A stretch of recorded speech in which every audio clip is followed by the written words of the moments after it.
We turn now to the police raid on the Dotcom mansion, so much discussed for so many months, and now the footage of that morning has begun to emerge. It generally shows what was always said to have happened, but it sheds little light on why it happened. The FBI is charging Dotcom with internet piracy on a massive scale.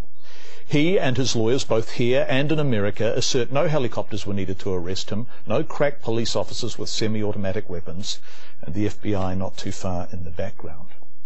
As the legal battle continues over a high court finding that the search warrants used in the raid were invalid, the raid itself is coming under scrutiny in the High Court.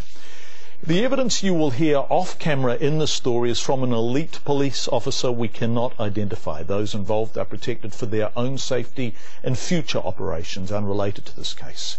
But this is how that morning unfolded. All call signs, all call signs. This is 6:47 a.m, the 20th of January this year, and the raid is underway. Copy. A helicopter carrying members of the elite Special Tactics Group flies into the Coatesville home of Kim Dotcom. Ground units from gates are open. Dotcom's pregnant wife, their 3 children, some guests, and somewhere in the region of a dozen staff are also there. All is quiet below. Within seconds, 4 armed members of the Special Tactics Group run to the main door. The helicopter immediately leaves. And lifting. The main justification for using it at all, that Dotcom's security staff would have stopped police vehicles at the gates. But as the chopper flies out, the first ground forces are already arriving in that van, just seconds behind. And inside? First of all, it wasn't unusual for me to hear helicopter noise, because we were expecting guests to arrive, and it's usual that sometimes guests arrive early in the morning, especially if they come from the US and are being picked up by helicopter. So the noise from the helicopter wasn't really a surprise, but then I heard pinging of stones, of rocks to my bedroom window. My shields were down, so I couldn't see outside what was happening. And then shortly after, within a few seconds, I had a heavy banging on my door. Gate. Guard from main gate reports changeover was 6 o'clock. Only 2 guards working, 1 at the main gate, 1 roaming. The helicopter is circling above, not directly involved any longer. It was recording police comms, the sound of the raid as it unfolded. Yeah, made entry into the bedroom of the target. The door was closed, slammed, and it had a security lock on it. We've breached it. Moved through. He's done a runner. We can't find him in either the studio or the bedroom. I was on my bed. Once the banging started, I pressed an alarm button that is situated right at my bed, that was installed in cases of emergency. When I press that, it automatically sends a signal to all security guards and Mr. Tempero's room, including SMSs to everybody, informing them that there is an alert. And I then stood up from the bed and made my way to the Red Room. He was in this room here, which we call the Red Room. And the reason will be obvious in a moment when I open the door. Wayne Tempero, Dotcom's head of security. This footage wasn't played to the court, it's from our interview in February. But what has been learnt in court is that despite knowing of the room's existence, having the plans, and the door to the room not being locked, it still took 13 minutes for the police to find Dotcom here. I was sitting in front of that pillar in that room, and then I heard loud banging noises, and I was just scared and worried. Meanwhile... Yeah, Roger. Revised numbers in the garage from the top part. We have 5 Philippine females and 3 children.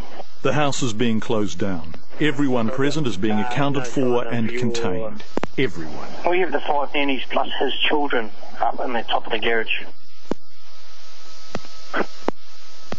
Roger that. Thank you. By 7:10, armed officers are on the roof. Directly below them, Kim.com has now been found and detained. The upper level ladder. I thought, I better wait for them to come to me rather than me popping out of that secret door and maybe, scaring someone who might shoot me. So I waited in the red room. I knew the door wasn't locked. There was a button that I could have engaged to lock the door, but I haven't done that. And I waited in the room upstairs and waited for them to come. And once they came up the stairs, I had my hands like this. And then very quickly they approached me, and within 2 seconds they were there and all over me. When you say all over you, just what happened? Well, I had a punch into the face. I had boots kicking me down to the floor. I had a knee into the ribs, and then my hands were on the floor. One man was standing on my hand. For the log, Mr. Dotcom has been shown the warrant to search the property. He acknowledges it. 7:11. 2 helicopters have been used. I've got green light to utilise the dog. Dogs are now being deployed. And you can now clearly see 1, 2, 3, 4 police vehicles. Police on the ground include the Armed Defenders Squad and the Special Tactics Group, who are armed with a gun belt, which had my secondary weapon, a police-issue Glock pistol, on the right-hand side, and additional magazines on the left. And my primary weapon, which is a Colt Commando M4 5.56 weapon. The implement shed and containers attached have been cleared. No persons located. If it all seems slightly American, the FBI were there on the day and during the planning period leading up to it. Were any FBI officers present at any stage in your dealings with this matter during the week of the 16th of January? Yes, sir. Also recording that day, this camera in a tree above the house. It recorded the STG officers from the second helicopter, 5 of them also armed with semi-automatic weapons. Their 4 colleagues are already inside the house. They run to join them. Moments later, a dog handler arrives. Outside, more dogs, more men, more guns, including figures entering up the hill in the background. The house is surrounded, and this is a significant show of force. But curiously, the officers are not dressed in full combat gear. If the house and its occupants were such a threat, why not? We wanted to match the threat level, in this case a low threat, with our dress, and we made that conscious decision not to wear full tactical kit. It wasn't appropriate in these circumstances. So why such a show of force? Paul Davison QC spent the day trying to get to the bottom of that question. Exchanges were sometimes testy. In one instance, around the treatment of Dotcom himself. There was force applied. Question is, did you see anything that you took? No need to look at counsel.